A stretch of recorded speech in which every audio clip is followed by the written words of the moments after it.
Hello दोस्तों, मेरा नाम थायांग है और इस वीडियो में हम पढ़ेंगे Maharashtra state bureau of text book publication और करिकुलम रिसर्च की स्टैंडर्ड 11th की चाइनीज टेक्स्ट बुक शुए हाओ हान यू लेसन 1 पार्ट 2। पिछले वीडियो में पार्ट 1 में लेसन 1 के पार्ट 1 में हमने देखा in introduction to history and geography of China. इस पार्ट में हम देखेंगे a brief introduction to the language of China. China की हिस्ट्री पढ़ते हुए हमने देखा कि चाइना की जो रिटन अवेलेबल हिस्ट्री है वो शंग डायनेस्टी जो डेट बैक करती है अबाउट 1600 BCE से अवेलेबल है। तकरीबन 4000 साल की रिटन हिस्ट्री चाइना की अवेलेबल है। और दूसरी बात जो चाइना की हिस्ट्री में हमने देखी कि 4 मेजर इन्वेंशन में से जो चाइनीज ने की है, 2 इन्वेंशन पेपर मेकिंग और प्रिंटिंग टेक्नोलॉजी लैंग्वेज के साथ कंसर्न है। इससे पहले कि हम ये समझें कि वो कौन सी रिक्वायरमेंट थी चाइनीज लैंग्वेज में जिसकी वजह से चाइनीज लोगों को पेपर मेकिंग और प्रिंटिंग टेक्नोलॉजी को डेवलप करना पड़ा, सबसे पहले देखते हैं कि इंडो यूरोपियन और द्रविडियन लैंग्वेजेस जिनके साथ हम सबसे ज्यादा फेमिलियर हैं, ये लैंग्वेज किस तरह से इवॉल्व होती हैं और इन लैंग्वेज की एवोल्यूशन चाइनीज लैंग्वेज की एवोल्यूशन से अलग किस तरह से है। ऐसा माना जाता है कि Indo European languages, most of the Indian languages, Dravidian languages, ये प्राकृत, पाली या संस्कृत से डिराइव्ड है। इनका एंशिएंट फॉर्म संस्कृत था और आगे चलकर ये मॉडिफाई हुई बहुत सारी लैंग्वेजेस में जो आज Indo European language family comprise करती हैं। हिंदुस्तान में हम सुनते हैं श्रुति की परंपरा, जहां पे श्लोकों को कंठस्थ करके एक जनरेशन से दूसरी जनरेशन तक नॉलेज को आगे बढ़ाया जाता था, जिससे हमें यह पता लगता है कि जो लैंग्वेज इवॉल्व हुई Indo European language family, Dravidian language family जो मोस्टली इंडियन सब कॉन्टिनेंट में बोली जाती हैं, वो सबसे पहले वर्बल फॉर्म में डेवलप हुई और उसके बाद उनका रिटन फॉर्म बनाया गया। पहले वर्बल फॉर्म डेवलप हुआ, जो नॉलेज था वो ओरल फॉर्म में ट्रांसफर हुआ और एक स्टेज ऑफ एवोल्यूशन के बाद, एक सर्टेन स्टेज के बाद उसको एक रिटन स्क्रिप्ट दी गई स्टडी को सिस्टमैटिक बनाने के लिए, ताकि और लोगों को लैंग्वेज को सिखाया जा सके और उस नॉलेज को ट्रांसफर किया जा सके। लेकिन जो प्राइमरी एवोल्यूशन थी वो ओरल फॉर्म में थी। ओरल लैंग्वेज पहले डेवलप हुई और रिटन लैंग्वेज बाद में डेवलप हुई। अब देखते हैं कि चाइनीज लैंग्वेज इन लैंग्वेजेस से अलग कैसे है। चाइनीज लैंग्वेज की हिस्ट्री लगभग 4000 साल पुरानी है। एक सिचुएशन इमेजिन करते हैं कि एक कम्युनिटी जो नेचर के बहुत क्लोज रहती है, उसकी रिक्वायरमेंट है बेसिक एलिमेंट्स ऑफ नेचर को डिस्क्राइब करना, कम्युनिकेट करना। बेसिक एलिमेंट ऑफ नेचर जैसे आग, पहाड़, नदी, झरने, आसमान, इस तरह की चीजें जो बहुत बेसिक कम्युनिकेशन है, जिनको उन्हें कम्युनिकेट करना है। इसको कम्युनिकेट करने के लिए उन्होंने पिक्टोग्राम्स बनाए और जिस एलिमेंट को वो कम्युनिकेट करना चाहते हैं उसकी एक पिक्टोग्राफिक फॉर्म बनाई। जैसे पहाड़, माउथ, मुंह, पेड़, घोड़ा, इन सबको पिक्टोग्राफिक फॉर्म में बनाया गया।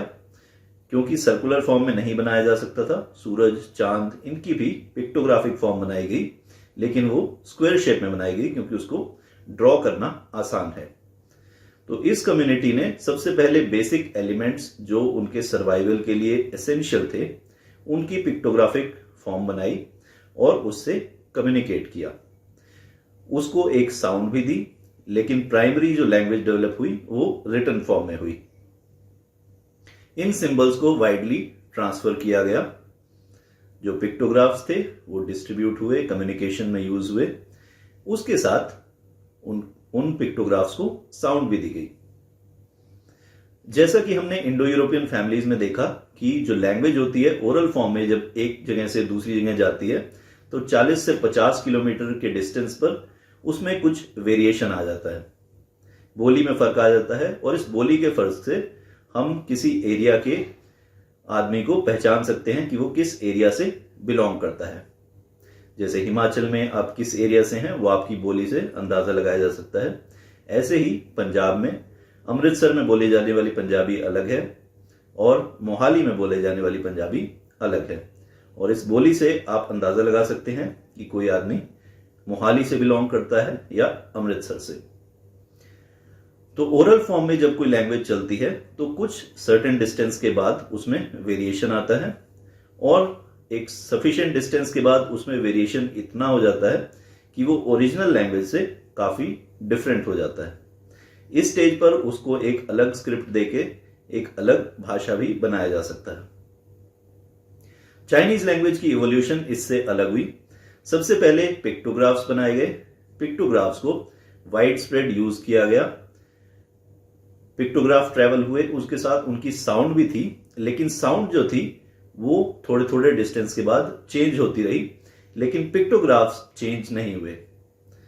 तो जो सिंबल आप सूरज के लिए इस्तेमाल कर रहे थे नॉर्थ में, साउथ में भी वही सिंबल, वही कैरेक्टर सूरज के लिए, चांद के लिए, आग के लिए, आदमी के लिए, पहाड़, झरने के लिए इस्तेमाल हुआ, लेकिन उनकी साउंड, बोले जाने वाला शब्द धीरे धीरे वेरी होता गया, और इतना वेरी हो गया कि नॉर्थ और साउथ की बोले जाने वाली लैंग्वेज बिल्कुल डिफरेंट हो गई, लेकिन रिटन स्क्रिप्ट सेम रही।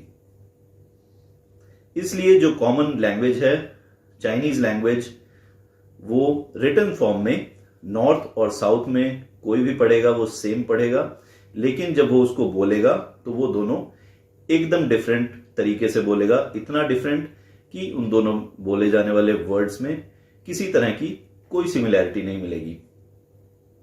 तो ये डिफरेंस था evolution of Indo European Dravidian languages और एवोल्यूशन ऑफ चाइनीज लैंग्वेज, जिसकी वजह से चाइनीज लोगों को पेपर टेक्नोलॉजी और प्रिंटिंग टेक्नोलॉजी जल्दी डेवलप करनी पड़ी, क्योंकि उनकी लैंग्वेज रिटन फॉर्म पे बेस्ड थी। रिटन फॉर्म यूनिफॉर्म था, स्पोकन वर्ड्स अलग अलग एरिया में अलग अलग डिस्टेंस पर वेरी कर रहे थे, इसलिए उन्होंने पेपर मेकिंग और प्रिंटिंग टेक्नोलॉजी बाकी लोगों से जल्दी डेवलप की। ये तो था बिल्कुल एलिमेंट्री फॉर्म में चाइनीज पिक्टोग्राफ्स का डेवलप होना। एक सर्टेन स्टेज एवोल्यूशन के बाद, after certain stage of evolution, जो कम्युनिटी थी उसको और ज्यादा एक्सप्रेशंस अपनी लैंग्वेज में लाने की जरूरत लगी। बहुत बेसिक एलिमेंट्स जो थे, सूरज, चांद, नदी, पहाड़, झरने, घोड़ा, हाथी, इन सब के बाद उनको रिक्वायरमेंट लगी और आइडियाज को एक्सप्रेस करने की। इन आइडियाज को एक्सप्रेस करने के लिए कुछ वर्ड्स में उन्होंने एग्जिस्टिंग पिक्टोग्राफ्स को यूज किया और कंबाइंड करके नए वर्ड्स बनाए। जैसे सूरज की पिक्चर और चांद की पिक्चर को एक साथ कंबाइंड करके उन्होंने ब्राइटनेस का वर्ड डिफाइन किया। इसी तरह पेड़ को, बहुत सारे पेड़ एक साथ इकट्ठे करके उन्होंने बताया कि ये जो वर्ड है ये जंगल को डिनोट करेगा, फॉरेस्ट को डिनोट करेगा। इस तरह से उन्होंने एक्सप्रेशंस अपने बढ़ाए, अपनी वोकैबुलरी इंक्रीज की, अपने एक्सप्रेशंस इंक्रीज किए। धीरे धीरे इन एक्सप्रेशंस की रिक्वायरमेंट और भी ज्यादा हुई। सिर्फ एलिमेंट्स ऑफ नेचर ही नहीं, एक्सप्रेशंस, फीलिंग्स को एक्सप्रेस करने के लिए good, bad, heat, happiness, sadness, इन सब को एक्सप्रेस करने के लिए भी वर्ड्स की जरूरत पड़ी। इनको भी उन्होंने कोशिश की कि एग्जिस्टिंग पिक्चर्स के साथ किसी तरह से कंबाइन किया जा सके। जैसे हैप्पीनेस है वो रिलेटेड है हार्ट से, तो जो हैप्पीनेस का वर्ड है वो उसमें हार्ट की पिक्चर साथ में रखी, ये डिफाइन करने के लिए कि ये जो फीलिंग है, ये इमोशन है, ये हार्ट से रिलेटेड है। इस तरह से नए नए वर्ड्स डिफाइन किए, लैंग्वेज को एक्सपैंड किया और एनरिच किया। क्योंकि हमें अपनी लाइफ में बहुत सारे एक्सप्रेशंस की जरूरत होती है अपनी फीलिंग्स को समझने के लिए और दूसरों को बताने के लिए, इसलिए धीरे धीरे इन पिक्टोग्राफ्स की, इन कैरेक्टर्स की जो काउंटिंग थी वो बढ़ने लगी। अलग अलग एक्सप्रेशंस के लिए, अलग अलग फीलिंग्स के लिए नए नए वर्ड्स क्रिएट करना पड़ा, जिसकी वजह से ये कैरेक्टर्स जो थे वो न्यूमेरिकली बहुत ज्यादा हो गए और कॉम्प्लिकेटेड भी हो गए, क्योंकि एक नए फीलिंग को, एक्सप्रेशन को पिक्टोग्राफ बनाने के लिए आपको एग्जिस्टिंग बहुत सारे पिक्टोग्राफ्स यूज करने पड़े, इसलिए धीरे धीरे ये जो पिक्टोग्राफ्स थे ये बहुत कॉम्प्लिकेटेड हो गए। मॉडर्न चाइनीज में लगभग 50,000 से 60,000 कैरेक्टर्स हैं। हालांकि 2000 से 3000 कैरेक्टर्स अगर आप आइडेंटिफाई कर सकते हैं तो आप रीजनेबली रीड कर सकते हैं चाइनीज लैंग्वेज को। सो सारे कैरेक्टर्स को याद करना जरूरी नहीं है, क्योंकि जो 2000 से 3000 फ्रीक्वेंटली रिपीटेड कैरेक्टर्स हैं वो सफिशिएंट हैं एक नॉर्मल टेक्स्ट को रीड करने के लिए चाइनीज में। और मैंड्रिन आज की डेट में एक ऐसी भाषा है which is one of the oldest surviving language still in commercial use। ये वो लैंग्वेज नहीं है जिसको प्रिजर्व करने के लिए, प्रोटेक्ट करने के लिए क्लब्स या ग्रुप्स बनाए जा रहे हैं। ये कमर्शियली बहुत एक्टिव लैंग्वेज है और इसमें नए नए वर्ड्स, नए नए टेक्नोलॉजी के वर्ड्स आज भी ऐड हो रहे हैं जैसे जैसे ज्यादा रिसर्च चाइनीज लैंग्वेज में हो रही है। तो ये वर्ड्स, ये टेक्नोलॉजी के वर्ड्स ऐड करके चाइनीज लैंग्वेज आज भी एक डायनामिक लैंग्वेज है। और ये वो लैंग्वेज नहीं है संस्कृत के जैसे जिसको प्रिजर्व करना पड़ रहा है, जिसके स्पीकर्स कम है, कमर्शियल एक्टिव नहीं है। चाइनीज लैंग्वेज एक एक्टिव लैंग्वेज है और even it is a very dynamic language because of inclusion of more technology related words today. और ये वर्ड्स अभी भी एक्सपैंड हो रहे हैं, वोकैबुलरी चाइनीज लैंग्वेज की अभी भी एक्सपैंड हो रही है। नए पिक्टोग्राफ्स, नए कैरेक्टर्स अभी भी क्रिएट हो रहे हैं by using earlier used characters. So this was a brief introduction about the characters and Chinese language. अगले लेसन में हम देखेंगे a brief about the tones and the spoken part of Chinese language.